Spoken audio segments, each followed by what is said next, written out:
अब आपको दिखाते हैं कृष्ण जी उर्फ विष्णु जी के बारे में।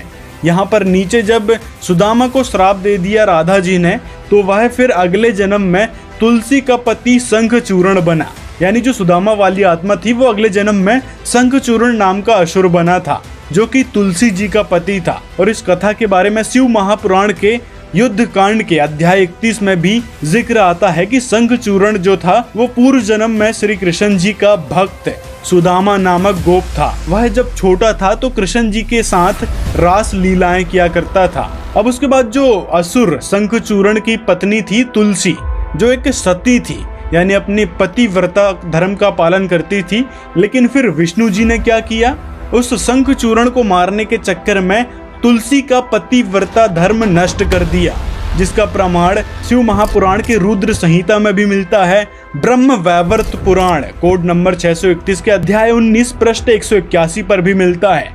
इसी प्रकार देवी भागवत महापुराण में भी इस बात का प्रमाण मिलता है कि श्री विष्णु जी ने किस प्रकार तुलसी का पतिव्रता धर्म भंग किया था, यानी तुलसी के साथ छल पूर्वक बलात् किया था शंखचूर्ण का वेश बनाकर।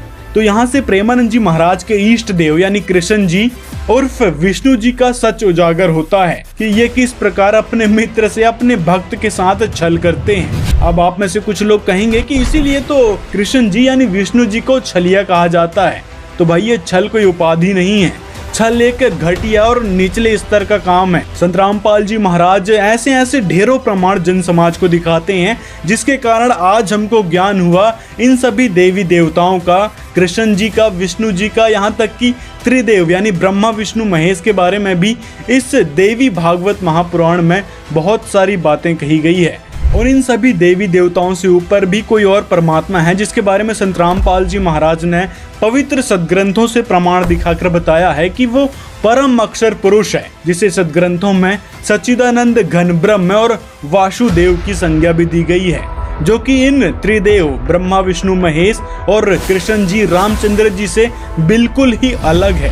तो उन्हीं परमेश्वर की अद्वितीय जानकारी सिर्फ और सिर्फ संत रामपाल जी महाराज जी ने बताई है, ना कि प्रेमानंद जी महाराज ने या फिर अन्य गुरु संत या कथावाचक या मंडलेश्वर शंकराचार्यों ने।